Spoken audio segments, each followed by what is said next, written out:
में आपका स्वागत है। वेलकम दोस्तों। डाइजेस्टिव सिस्टम, जैसा कि आप सभी को पता है, व्हीकल अपन ने लिया था स्मॉल इंटेस्टाइन, ठीक। डाइजेस्टिव सिस्टम का जो 6th जो वीडियो था वो कल बना था। आज अपन 7th जो पार्ट है वो अपन ले रहे हैं, लार्ज इंटेस्टाइन। उससे पहले थोड़ा अपन हल्का सा एक बार रिकैप कर लेते हैं जो अपन ने पढ़ा है पिछले सेशन में, क्या क्या पढ़ा था अपन ने, तो वो डिस्कस कर लेते हैं।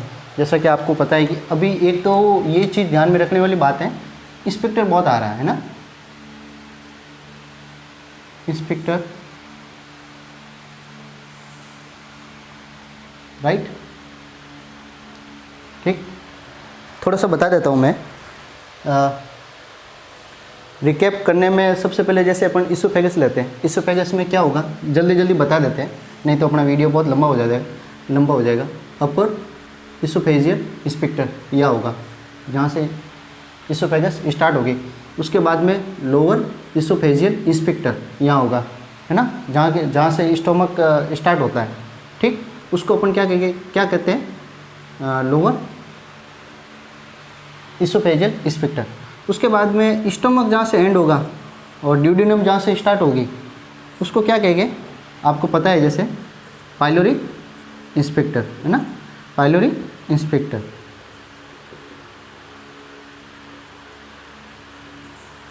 ठीक।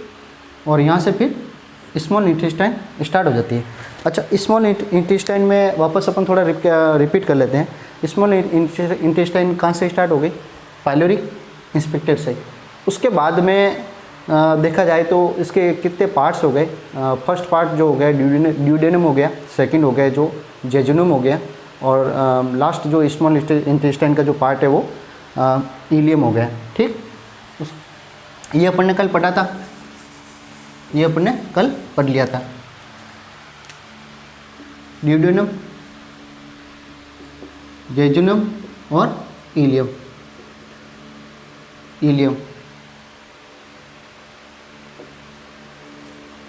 ठीक।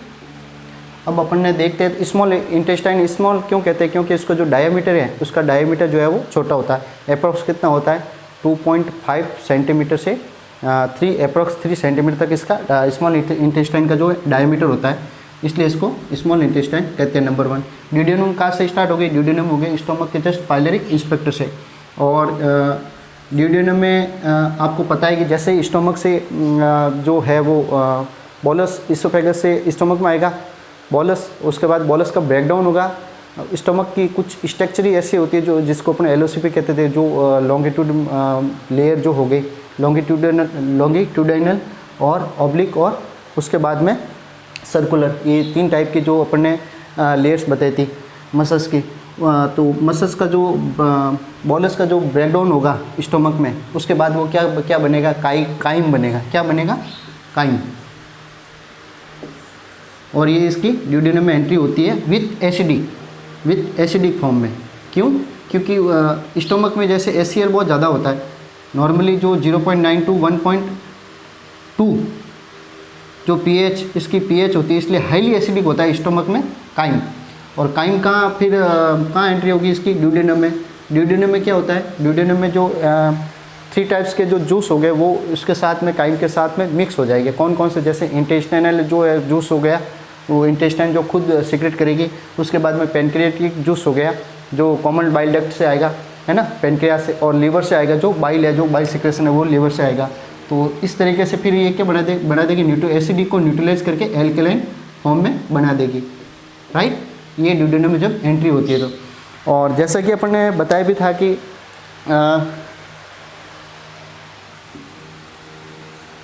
स्टोमक में 3-4 तरफ की वो 3-4 टाइप की एक तरह से सेल्स हो गई, जो गैस्ट्रिक ग्लैंड भी कहते हैं अपन, जिसको अपन मिकोसिंग नाम से भी बोलते थे। मिकोसिंग जो सिंगर्स है ना, उसके ट्रिक उसके हिसाब से। एम का मतलब हो गया म्यूकोसा, आपको पता है ना, म्यूकोसा। और ये क्या सिक्रेट करेगी, म्यूकोस सिक्रेट करेगी, राइट।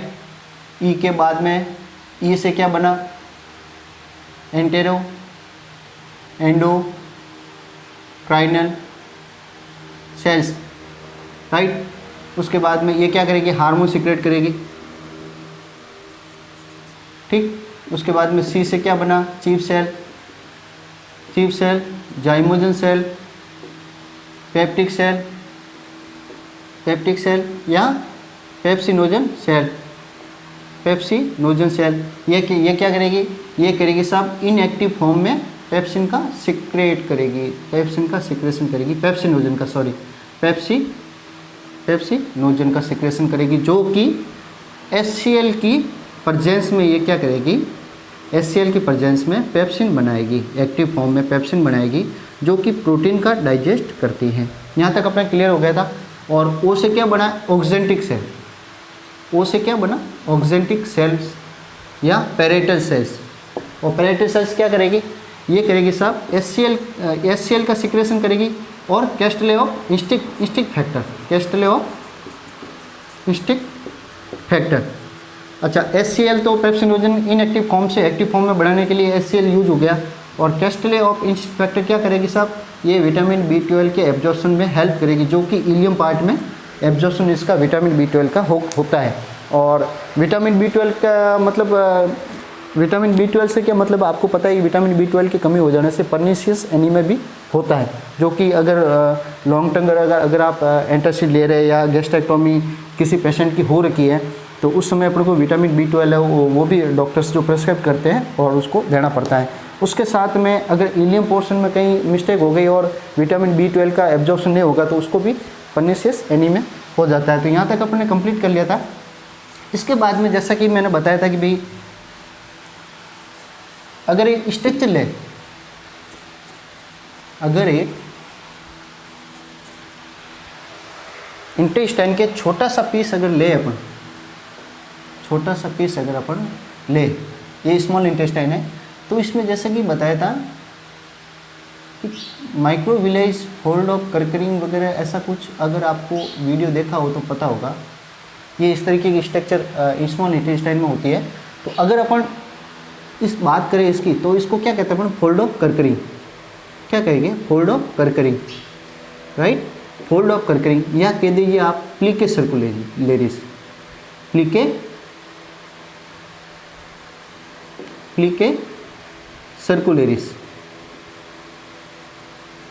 सर्कुलेरिस, ठीक। ये क्या होते हैं साहब, ये स्मॉल इंटेस्टाइन में होते हैं। और ये प्लीके सर्कुलेरिस में क्या होता है साहब, फोल्ड ऑफ कर्करिंग। और फोल्ड ऑफ कर्करिंग से वापस क्या होता है, सब फोल्ड होता है, इसके अंदर सब फोल्ड होता है। और सब फोल्ड में क्या होता है साहब, सब फोल्ड में हो गया विलस। अगर मैं एक विलस की बात करूं तो क्या कहेंगे अपन, एक विलय की बात करूँगा तो उसको कहेंगे विलस, और बहुत सारी विलस की बात करोगे उसको कहेंगे विलय, उसको कहेंगे अपन विलय। यहाँ तक कंप्लीट है।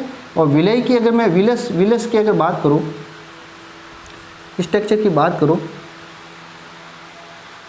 इस तरीके की होती है, जिसमें विलस अगर ये क्या कहलाती है, एंट्रोसाइट सेल्स। क्या कहलाएगी, एंट्रोसाइट सेल्स, ठीक।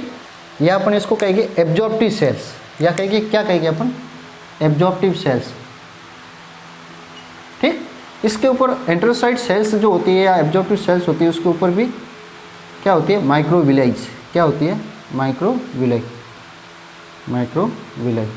राइट। यहाँ तक अपन ने कल कंप्लीट कर लिया था।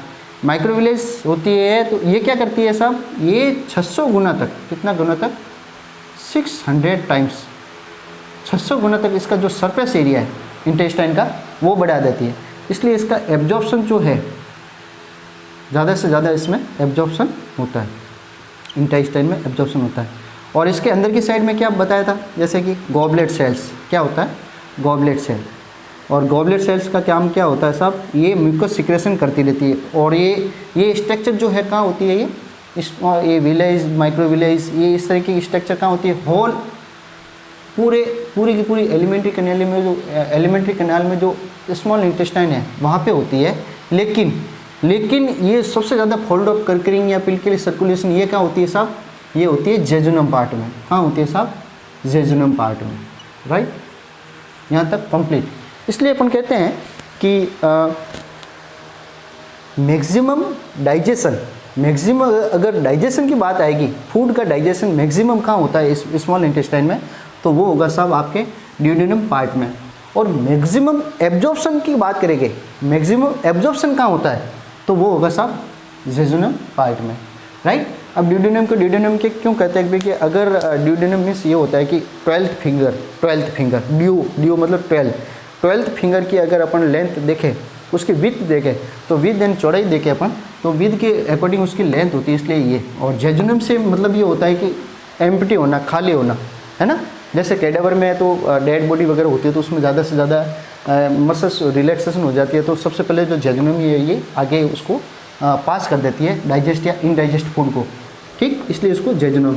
और इलियम जैसा कि बताया था साहब कि स्मॉल इंटेस्टाइन जो है उसका लास्ट पार्ट है, और इलियम में क्या होता है साहब विटामिन B12 का एब्जॉर्प्शन ज़्यादा से ज़्यादा होता है, ठीक। यहाँ तक अपन ने कंसिडर कर लिया था कल। आज अपन बात करेंगे साहब लार्ज इंटेस्टाइन की। आज अपन बात करने वाले हैं लार्ज इंटेस्टाइन की।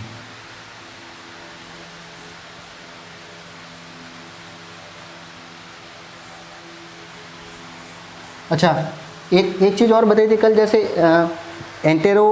एंडोक्राइनल जो सेल्स होती है वो क्या करती है कि साहब ये स्मॉल इंटेस्टाइन में हर जगह होती है, इसको अपन हटा नहीं सकते, है ना। तो इसको अपन हटा नहीं सकते, तो मतलब सर्जरी के दौरान भी नहीं हटा सकते, क्योंकि ये एंडोक्राइनल जो सेल्स होती है वो पूरे ऑल स्मॉल इंटेस्टाइन या इंटेस्टाइन में होती है। तो ये क्या करती है साहब, हार्मोन सिक्रेट करती है, लेकिन मेनली 2 हार्मोन सिक्रेट करेगी ये। एक तो होता है एस सेल्स और एक होता है CCK सेल्स। CCK सेल्स, ये 2 टाइप्स की सेल्स होती है। एस सेल्स मतलब ये सिक्रेटिव हार्मोन, ये सिक्रेटिव हार्मोन करेंगे सब, सिक्रेटिव हार्मोन्स, है ना, सिक्रेटिव हार्मोन्स। ये क्या करेगी, पैनक्रियाटिक जूस से उस वाले पोर्शन को मतलब स्टिमुलेट करेगी जिसमें रिच बाइकार्बोनेट है, जिसमें रिच बाइकार्बोनेट होता है। पैनक्रियाटिक जूस में जिसमें रिच बाइकार्बोनेट है, उस वाली सेल्स को मतलब उस पार्ट को स्टिमुलेट करेगी और उसको सिक्रेटिव के लिए स्टिमुलेट करेगी। और CCK सेल्स क्या करेगी साहब, ये कॉलीसिस्टोकाइनिन, ठीक। कॉलीसिस्टोकाइनिन क्या होता है, ये भी एक तरह से ये सेल्स जो होती है ये एक कॉलीसिस्टो CCK जो होता है वो हार्मोन सिक्रेट करेगी, और उसमें पैनक्रियाटिक जूस से जो पेनक्रियो एंजाइम है ना, पेनक्रियो एंजाइम है, उसको सिक्रेट करने का ये काम करेगी। और CCK मतलब कॉलीसिस्टोकाइनिन हार्मोन का एक और काम है जो गॉल ब्लैडर को कॉन्स्टिट कराने का काम करता है, जिससे जो कंसंट्रेट जो बाइल होता है वो एक तरह से ड्यूडेनम में उसकी एंट्री हो जाएगी। यहाँ तक अपन ने कंप्लीट कर लिया था। उसके बाद में आज अपन चलते हैं लार्ज इंटेस्टाइन।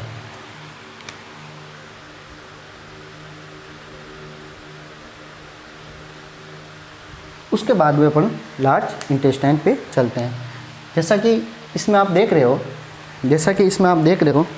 लार्ज इंटेस्टाइन की ओर चलते हैं अपन। और लार्ज इंटेस्टाइन में भी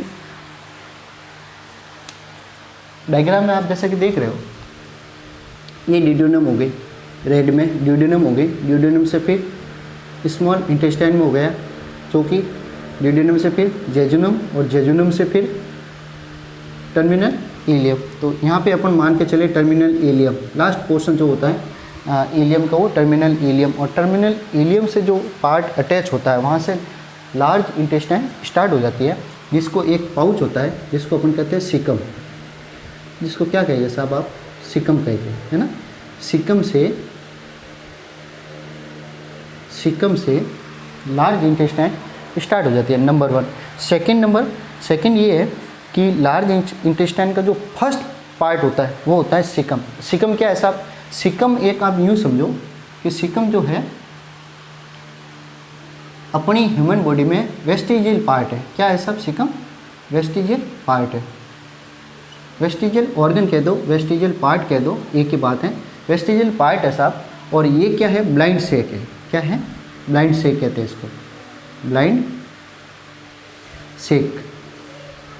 सेक एंड थैले की तरह होता है ये, तो इसके यहाँ पे जंक्शन होता है, तो इसको क्या कहते हैं अपन, वेस्टिजियल पार्ट है। और ये क्या करता है, ओनली कनेक्टिविटी करता है। ये क्या करता है साहब, कनेक्टिविटी करता है, मतलब लार्ज इंटेस्टाइन को और स्मॉल इंटेस्टाइन को एक तरह से कनेक्शन रहता है ये, उसके बीच में ये सिकम होता है जो कि वॉल्व है। उसके बाद में उसके बाद में अगर अपन देखें तो यहाँ पे इलियम और सिकम के बीच में वॉल्व होता है। अपन वॉल्व तो पढ़ा है लेकिन इंस्पेक्टर नहीं पढ़ा।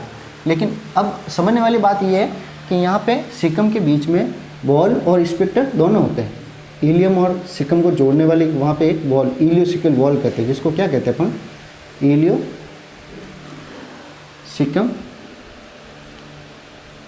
Ileocaecal valve. क्या कहेंगे अपन, इलियोसिकल वॉल्व भी होता है, याद रखना यहाँ पे इलियोसिकल वॉल्व भी होता है और इलियोसिकल इंस्पेक्टर भी होता है, दोनों होते हैं, याद रखना यहाँ पे। सिर्फ वॉल ही नहीं होता, इंस्पेक्टर और वॉल दोनों होता है, जो कि क्या करता है, लार्ज इंटेस्टाइन का जो डाइजेस्ट फूड होता है वो वापस स्मॉल इंटेस्टाइन में बैक फ्लो होने से रोकता है ना। मैं आगे बताऊंगा कि एलिमेंट्री कैनाल में एक इंस्पेक्टर ऐसा होता है जो कि मतलब आगे जाने से, फॉरवर्ड जाने से रोकता है, बाकी सभी बैक फ्लो होने से रोकते हैं। बाकी सभी जो इंस्पेक्टर होते हैं वो बैक फ्लो होने से प्रिवेंट करता है। तो ये चीज़ मैं आगे बताऊंगा, अभी आप वो एनल रेक्टम में पढ़ेंगे अपन इंस्पेक्टर, उसमें बताएंगे अपन। उसके बाद में क्या होगा, अपेंडिक्स। उसके बाद में क्या होगा साहब, अपेंडिक्स। सिकम के बाद अपन बात करें अपेंडिक्स की। अपेंडिक्स का क्या काम है सर, अपने बॉडी में क्या रोल है। अपेंडिक्स भी यूँ देखा जाए तो ये इसमें बैक्टीरिया, हार्मफुल बैक्टीरिया मतलब एक तरह से स्टोर रहते हैं इसमें, और ये वर्मीफॉर्म अपेंडिक्स भी कहते हैं, vermiform appendix, right, vermiform appendix. तो ये क्या करता है साहब, अगर इसका इन्फ्लेमेशन हो जाए तो क्या कहलाता है, एपेंडिसाइटिस, है ना, एपेंडिसाइटिस। और इसमें क्या करता है फिर ये, अगर ये रप्चर हो जाए तो क्या होता है, रप्चर हो गए तो फिर एक तरह से सेप्टिसिमी हो जाएगी और पेशेंट की डेथ भी हो सकती है अगर टाइम पे इलाज नहीं मिले तो अपेंडिक्स को रिमूव करते हैं तो उसको क्या कहते हैं अपन, एपेंडेक्टोमी, राइट, एपेंडेक्टोमी कहते हैं। और पेन को क्या कहते हैं, मैकबर्न पेन, ठीक है ना। और ये कहाँ पाई जाती है, राइट इलियक फॉसा। इस तरीके से क्वेश्चन आते हैं जो कि मैं आगे बताऊंगा, जब क्वेश्चन सेशन अपन करेंगे तो उसमें अपन सब क्लियर करेंगे इसमें। उसके बाद में सब लार्ज इंटेस्टाइन में इंटेस्टाइन के 3 पार्ट होते हैं। यहाँ तक तो सिकम ले लिया अपन ने, सिकम में ज़्यादा इतना कोई वो याद रखने वाली बात नहीं है। अपेंडिक्स ले लिया, अपेंडिक्स के आगे क्वेश्चन सेशन में अपन पूरा कंप्लीट कर लेंगे इसको। अभी सिर्फ अपन एनाफिजियो पढ़ रहे हैं तो इसका वो बता देते हैं। उसके बाद में अपन बात करते हैं लार्ज इंटेस्टाइन के कितने पार्ट हो गए। तो लार्ज इंटेस्टाइन के मेनली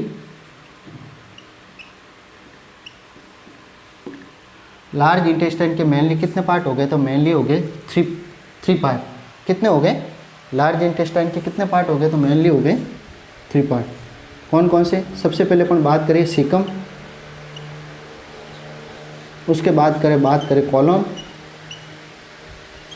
और तीसरा पार्ट कौन सा हो गया साहब, रेक्टम, राइट। अगर लार्ज इंटेस्टाइन की मैं बात करूँ तो इसमें 3 पार्ट्स होते हैं मेनली। जैसे स्मॉल इंटेस्टाइन के 3 पार्ट्स हो गए, ड्यूडेनम, जेजुनम और इलियम। तो उसी तरह लार्ज इंटेस्टाइन की अगर अपन बात करें तो इसमें भी 3 पार्ट्स हो गए। सबसे पहले कौन सा हो गया, सिकम, जो कि कनेक्टिविटी कर रहा है इलियम और सिकम, लार्ज इंटेस्टाइन को, सिकम। उसके बाद कॉलोन, ये जो होस्टा पाउच वगैरह ये ऐसी स्ट्रक्चर दिख रही है आपको, ये कॉलोन के बाद में जो थर्ड स्ट्रक्चर है वो रेक्टम, ये कॉलोन के पार्ट हो गए। और सिकम तो जैसे अभी ले लिया अपन ने।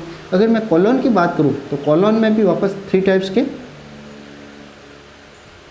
टाइप्स हो गए, कॉलोन की भी 3 टाइप्स हो गए। सबसे पहले असेंडिंग कॉलोन, उसके बाद में ट्रांसवर्स कॉलोन, उसके बाद में डिसेंडिंग कॉलोन, ठीक है सर, डिसेंडिंग कॉलोन, राइट। अगर मैं कॉलोन की भी बात करूँ वापस, तो कॉलोन में भी वापस कितने टाइप्स हो गए, 3 टाइप्स हो गए, 3 पार्ट्स हो गए कॉलोन के भी। तो सबसे पहले असेंडिंग, ऊपर की ओर जा रहा है असेंडिंग कॉलोन, यहाँ से सिकम से स्टार्ट होगा यहाँ से और यहाँ तक पहुँचेगा, उसको क्या कहेंगे अपन, असेंडिंग कॉलोन। उसके बाद में हिपेटिक फ्लेक्चर, मतलब यहाँ से अगर बेंड होगा तो असेंडिंग और ट्रांसवर्स, इस तरीके से ट्रांसवर्स, तो ट्रांसवर्स कॉलोन यहाँ तक आएगा और ट्रांसवर्स से नीचे की ओर जाएगा तो डिसेंडिंग कॉलोन। तो यहाँ तक डिसेंडिंग कॉलन, फिर वहाँ से एस शेप में सिग्मोइड स्टार्ट हो जाती है। एस शेप में सिग्मोइड जो कॉलन है मतलब डिसेंडिंग कॉलन से जो लास्ट वाला पोर्शन है जो एस शेप में होती है, जहाँ से कर्व होती है, उसको क्या कहेंगे अपन, सिग्मोइड कॉलन या पेल्विक कॉलन। फिर एनएल 2-3 सेंटीमीटर का जो एलन कैलान होती है, उसके बाद में एनएस में उसकी ओपनिंग हो जाती है। तो इस तरीके के ये होती है। ठीक, यहाँ तक समझ में आया। फिर अपन बात करें अगर ये हिपेटिक फ्रैक्चर और स्प्लिनिंग फ्रैक्चर, ये क्या है, ये फ्रैक्चर क्या है, फ्रैक्चर का मतलब क्या होता है, फ्रैक्चर का मीनिंग क्या होता है।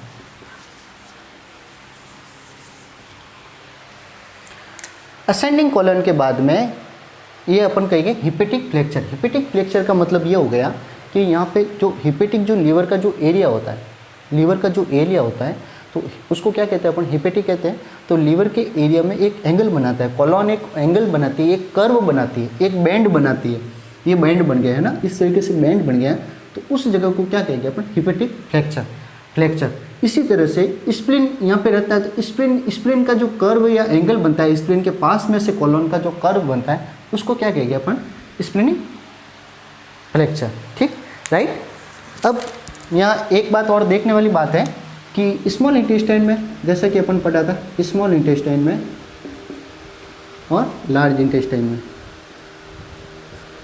स्मॉल क्यों कहते हैं, क्योंकि इसका डायमीटर जो है वो छोटा होता है, 2.5 centimeter to 3 centimeter, right, diameter. और अगर अपन इसकी डायमीटर की बात करें तो 3 इंच मीन्स अप्रॉक्स 7.5 सेंटीमीटर इसका जो डायमीटर होता है लार्ज इंटेस्टाइन का, इसलिए अपन को इसको मतलब लार्ज इंटेस्टाइन कहते हैं। अगर लेंथ की बात करें, अगर अपन यहाँ लेंथ की बात करें तो अप्रॉक्स यहाँ कितनी होती है, 20 फीट, मतलब 20 फीट तक ये लंबाई में हो सकती है। और अगर यहाँ अगर लेंथ की बात करें तो अप्रॉक्स कितनी होती है, 5 फीट, अप्रॉक्स 5 फीट जो है इसकी लेंथ होती है लार्ज इंटेस्टाइन की। तो ये चीज़ अपन को याद रखना है। उसके बाद में अपन बात करें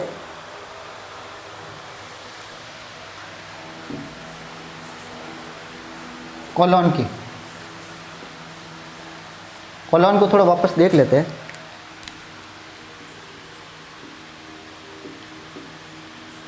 जैसा कि बताया था, कॉलन में 3 टाइप्स होते हैं, 3 पार्ट्स हो गए, ascending colon, transverse colon and descending colon. इसमें फिर क्या होता है कि आप देख रहे हैं, ये आपने गौर किया इस पर, जैसे मैं एक रेड कलर में जैसे ही मैंने मार्क किया हुआ है। मार्क इसलिए किया है कि सेम ऐसे कैसा सब पे पूरी कॉलन में होता है, जो ये ऐसे पाउच बने हुए हैं ऐसे इस तरीके से, ये वाले। तो इसमें क्या होता है कि 3 टाइप्स की, कितनी, 3 लॉन्गिट्यूडनल, याद रखना, 3 लॉन्गिट्यूडाइनल मसल्स, 3 लॉन्गिट्यूडाइनल मसल्स का एक कॉलम बनता है, ये ऐसा, इस तरीके की, ये ऐसा 3 लॉन्गिट्यूडाइनल मसल्स का एक कॉलम बनता है, जिसको क्या कहते हैं अपन, होस्ट्रा पाउच। जिसको क्या कहते हैं अपन, होस्ट्रा पाउच कहते हैं। याद रखना, ये अपन रटना नहीं है, अपन को पढ़ाई ऐसी करो कि दूसरों को पढ़ा सको।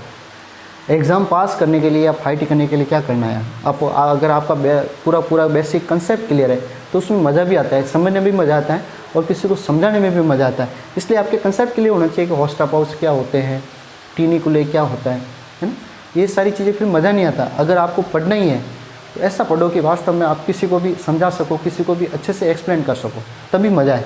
तो आप वही चीज़ बता रहा हूँ मैं कि इसमें लॉन्गिट्यूडाइनल जो मसल्स होती है, लॉन्गिट्यूडल 3 टाइप्स की, मतलब 3 लॉन्गिट्यूडाइनल मसल्स है, तो उसको अगर ये कॉन्टैक्ट होती है, ये क्या करती है, कॉन्टैक्ट होती है। अभी जैसे कॉन्टैक्ट होती है, ये क्या करेगी, होस्ट्रा पाउच बना देगी, होस्ट्रा पाउच बना देगी, या होस्ट्रा सेक कह दो। सेक मतलब क्या होता है, थैला। तो एक तरह से ये होस्ट्रा पाउच बना देगी ये। तो इसको क्या कहते हैं अपन, टीनिकुले। इसको क्या कहते हैं अपन, टीनिकुले। याद रखना, होस्ट्रा पाउच बनाती है और 3 लॉन्गिट्यूडाइनल जो मसल्स है उसी को अपन क्या कहते हैं, टीनिकुले। उसी को क्या कहते हैं अपन, टीनिकुलाई। ये याद रखना, टीनिकुलाई। टीनिकुलाई कहाँ होता है, कॉलन में होता है साहब। क्या क्या है टीनिकुलाई, ये 3 लॉन्गिट्यूडाइनल जो मसल्स है उसके जो कॉलम है, कॉलम जो बनाती है उसको कहेंगे अपन ट्यूनिकुलाई। और ये क्या करती है, जब कांटेक्ट होती है ट्यूनिकुलाई, जब कांटेक्ट होती है जो लॉन्गिट्यूडाइनल मसल्स जब कांटेक्ट होती है तो ये क्या करती है, होस्टा पाउच बनाती है, उसी को अपन कहते हैं होस्टा पाउच। राइट, समझ में आया यहाँ तक? अच्छा, एक बात और है कि ट्यूनिकुलाई जो है, ट्यूनिकुलाई जो है ये ट्यूनिकुलाई, ये हो गया ये ट्यूनिकुलाई, ये ट्यूनिकुलाई। जो ट्यूनिकुलाई है उसको लैटिन वर्ड में क्या कहते हैं, ट्यूनी मीन्स लैटिन वर्ड होता है, उसको कहते हैं रिबिन, लाइक रिबिन, है ना, रिबन। अब आप देख लो ये रिबिन बंधे हुए होते हैं कहीं पे भी फंक्शन वगैरह में, तो रिबिन लेग जो हो गया, लैटिन वर्ड ट्यूनिकुलाई का मतलब ये होता है रिबिन जो हो गया, तो रिबिन की तरह ये कॉन्टेक्ट होती है, तो फिर एक तरह से वो होस्टा पाउच बना देती है। ठीक, याद रहेगा ये। उसके बाद में अपन चलते हैं आगे। होस्टा पाउच के बाद हो गया, एक बात आती है एपिप्लोइक एपेंडिसेस। एपिप्लोइक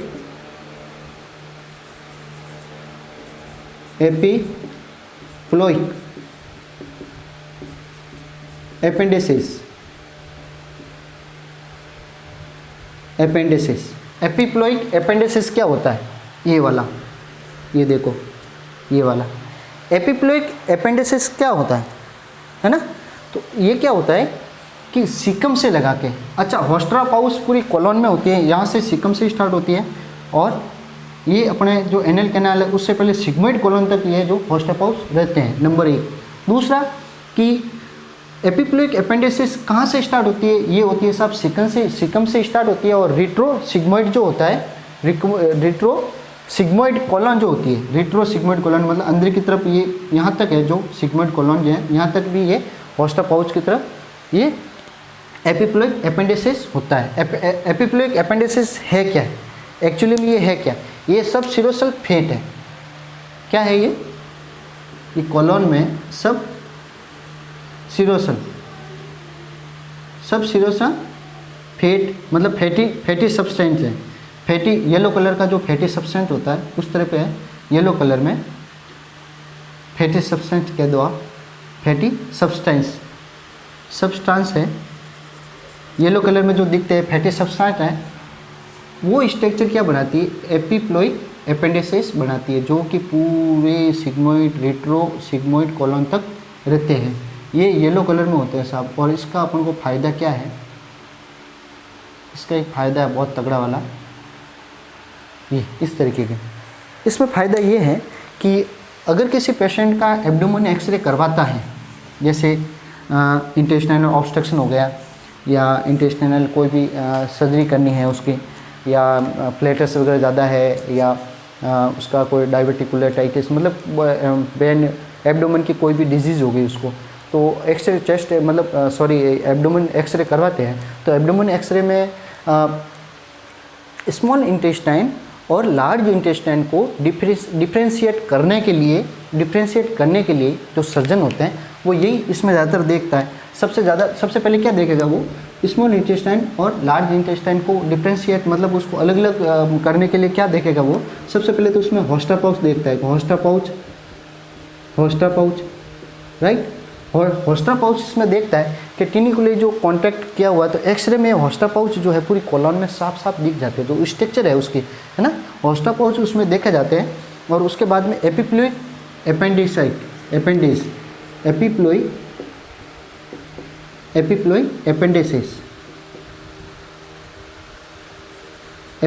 है, ये भी इसमें क्लियर दिखता है। उसके बाद में जो कॉलोन की स्ट्रक्चर जैसे हिपेटिक फ्लेक्सर हो गया, स्प्लेनिक फ्लेक्सर हो गया, तो इस तरीके की स्ट्रक्चर है, इसमें साफ ट्यूनिकुलाई जो स्ट्रक्चर है वो दिख जाती है इसमें। तो उससे फिर ये लार्ज इंटेस्टाइन है वो स्मॉल इंटेस्टाइन को बिल्कुल ही अलग करती है ना। ये चीज़ आपको नॉलेज में रखनी है। उसके बाद में सिग्मोइड कॉलोन है, कॉलोन तक हो गया, यहाँ तक बता दिया। सिग्मोइड कॉलोन क्या है, सिग्मोइड कॉलोन या पेल्विक कॉलोन, तो ये क्या चीज़ है, ये एस शेप में होती है साहब, नंबर 1 ये एस शेप में होती है। और इसकी एंट्री कहाँ से होती है, जहाँ से डिसेंडिंग जो कॉलोन है यहाँ तक इसका एंड होता है, उसके बाद में एस शेप में जो होती है ये होती है सिग्मोइड कॉलोन, या उसको कहते हैं पेल्विक कॉलोन। उसके बाद में ये कितना सेंटीमीटर तक लॉन्ग हो जाती है, लेंथ इसकी लगभग कितनी होती है, अप्रोक्स इसकी 20 सेंटीमीटर इसकी लेंथ हो गई। इसकी जो सिग्मोइड कॉलन की लेंथ हो गई 20 सेंटीमीटर, और 20 सेंटीमीटर के बाद में रेक्टम है वो आ जाता है, और रेक्टम में लगभग 2 से 3 सेंटीमीटर रेक्टम जो है, 2 से 2 to 3 सेंटीमीटर जो है रेक्टम होता है। और रेक्टम के बाद में फिर इसकी ओपनिंग कहाँ हो जाती है, एनल कैनाल से फिर एनएस के अंदर इसकी ओपनिंग हो जाती है। राइट, यहाँ तक आपके कंप्लीट है सर। अच्छा, उसके बाद में एक चीज़ और बता देता हूँ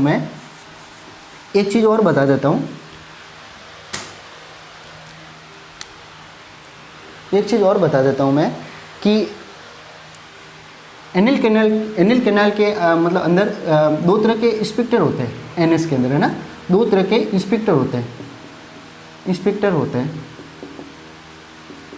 एक हो गया इंटरनल स्पिक्टर, इंटरनल इंस्पेक्टर, एक हो गया साहब एक्सटर्नल इंस्पेक्टर। अच्छा, इंटरनल जो इंस्पेक्टर हो गया वो होता है साहब आपके इनवॉलेंट्री होता है, मतलब आपका उस पर कोई भी कंट्रोल नहीं रहता, वो इनवॉलेंट्री होता है। अच्छा, इसमें भी एक और मज़ेदार बात ये, जो एक्सटर्नल इंस्पेक्टर होता है वो होता है आपके वॉलेंट्री, उस पर आपका कंट्रोल जरूर रहता है ना। इसलिए अपन कई बार मर्जी से मतलब ये डिफिकेशन कर पाते हैं ना, मर्जी से अपन डिफिकेशन कर पाते हैं। 15 मिनट 20 मिनट अगर होल्ड करना हो तो कर सकते हैं, तो वो एक्सटर्नल इंस्पेक्टर इसमें काम करते हैं। अच्छा, इसमें भी मज़ेदार बात ये है कि जैसा कि मैंने अभी थोड़ी देर पहले बताया भी था आपको कि पूरी एलिमेंट्री कैनाल के अंदर चाहे कोई भी इंस्पेक्टर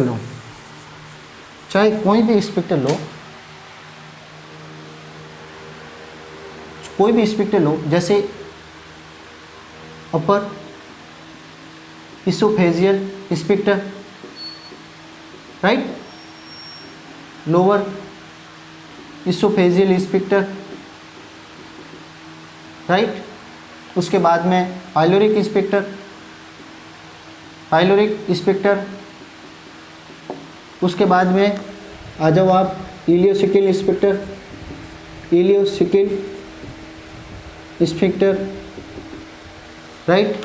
उसके बाद में ये इंस्पेक्टर सारे क्या होता है साहब, ये होता है बैक फ्लो को प्रिवेंट करने के लिए, मतलब आगे जा रहा है तो वापस पीछे नहीं हो, है ना। डाइजेस्ट या इनडाइजेस्ट जो फूड होता है वो पीछे की तरफ वापस नहीं जाए, वापस रिवर्स नहीं होवे, तो बैक फ्लो को प्रिवेंट करता है। ये सारे इंस्पेक्टर क्या करते हैं, बैक फ्लो को मतलब प्रिवेंट करता है।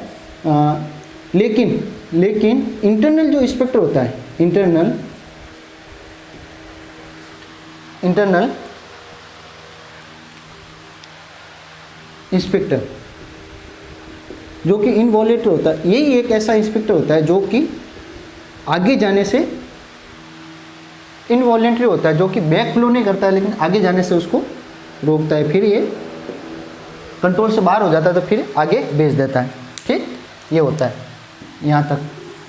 उसके बाद में अपन बात करें कि भाई यहाँ तक आपका लगभग ये क्या कहते हैं डाइजेस्ट सिस्टम, ये एलिमेंट्री कैनाल का लगभग पूरा हो गया। अच्छा, मैं कुछ बातें बता देता हूँ जो कि आपको थोड़ी सी याद रखनी है।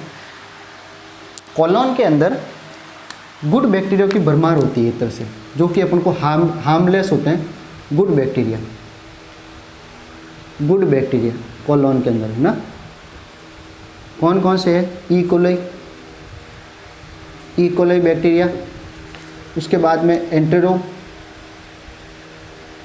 एंटेरो बैक्टीरिया,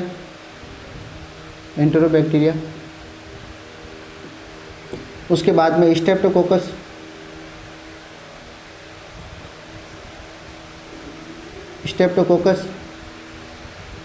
फिकेलिस, उसके बाद में हो गया साहब क्लोस्ट्रीडियम,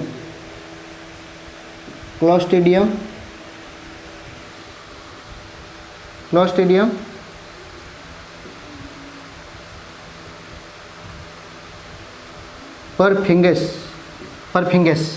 क्लॉस्ट्रिडियम परफिंगस, ये कुछ गुड बैक्टीरिया होता है जो कि अपने कहाँ होते हैं, लार्ज इंटेस्टाइन में होते हैं। अच्छा, इसका जो मेन काम क्या होता है, वो एक तो विटामिन बनाते हैं। इन सभी का जो मेन वर्क क्या होता है, एक तो विटामिन बनाते हैं और विटामिन के का जो है वो सिंथेसिस करवाते हैं ना। विटामिन के का सिंथेसिस कौन करवाते हैं, गुड बैक्टीरिया जो अपने कॉलन में होते हैं, और उसके बाद में विटामिन बनाते हैं।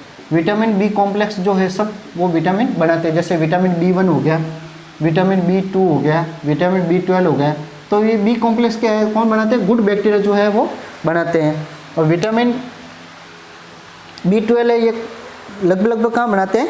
और बी कॉम्प्लेक्स का मेन काम क्या है, बी कॉम्प्लेक्स जो होते हैं वो क्या करते हैं, वाटर एब्जॉर्प्शन में हेल्प करते हैं। लार्ज इंटेस्टाइन में वाटर एब्जॉर्प्शन में हेल्प करते हैं। कौन करते हैं साहब, विटामिन बी कॉम्प्लेक्स। इसलिए आपने देखा होगा कि अपन अपनी मर्जी से एंटीबायोटिक ले लेते हैं, तो उसके साथ में क्या होता है कि जो गुड बैक्टीरिया है अपन लार्ज इंटेस्टाइन में, ई कोलाई हो गया, एंटेरोबैक्टीरिया हो गया, स्टेप्टोकोकस पिकेलिस हो गया, या क्लॉस्ट्रिडियम ये परफिंगस हो गया, तो इस तरीके के जो बैक्टीरिया होते हैं उसके साथ में वो भी किल हो जाते हैं, वो भी मर जाते हैं एंटीबायोटिक की वजह से। क्यों, एंटीबायोटिक को तो पता नहीं है अभी कौन से गुड है कौन सा बैक्टीरिया, जो आ गया है वो सब मतलब किल हो गए। तो इसलिए क्या हो गया, विटामिन जब ये बैक्टीरिया नहीं रहेंगे बॉडी में, तो विटामिन के का अगर लॉन्ग टर्म अगर अपन विटामिन एंटीबायोटिक लेते हैं तो उसमें अपन डॉक्टर्स जो है वो फिर विटामिन के भी मतलब बी कॉम्प्लेक्स भी वो साथ में देनी पड़ती है उसको।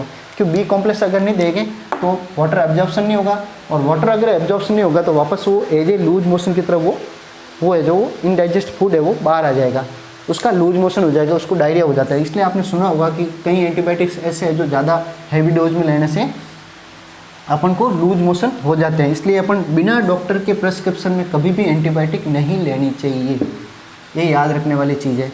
या कंटिन्यू हैवी एंटीबायोटिक जो है अपनी मर्जी से कभी भी नहीं लेनी चाहिए, क्योंकि उसके साथ में इसलिए अपन देखते हैं तो कई एंटीबायोटिक्स ऐसे जो एंटीबायोटिक्स के साथ में अगर लॉन्ग टर्म चलानी है एंटीबायोटिक्स, तो उसके साथ में अपन को बी कॉम्प्लेक्स की जो विटामिन की टैबलेट्स वगैरह वो भी उसमें दी जाती है। ठीक, राइट, यहाँ तक आपको समझ में आ गया होगा होपफुली। उम्मीद है कि आपको अच्छे से लेक्चर समझ में आया होगा। अपन नेक्स्ट क्लास में, अभी अपना डाइजेस्टिव सिस्टम ख़त्म नहीं हुआ, अभी तो लीवर बाकी है, अभी गाल ब्लैडर है, लीवर बाकी है, और उसको डाइजेशन अभी पूरा का पूरा बाकी है, जिसमें ये कार्बोहाइड्रेट, फैट, लिपिड्स, ये किस तरीके के डाइजेशन होगा और क्या क्या रिएक्शंस वगैरह उसमें होती है, ये सारी अपन चीज़ें धीरे धीरे आगे बढ़ेगी, वैसे वैसे अपन कंप्लीट करेंगे। थैंक यू सो मच, आपने मेरी क्लास को ज्वाइन किया, आप मेरे लास्ट एंड तक मेरी वीडियो देखें और कंटिन्यू आप इसी तरह देखते रहे, और हटेला नर्सिंग एकेडमी को आप सब्सक्राइब करें, लाइक करें और शेयर जरूर करें। Thank you so much.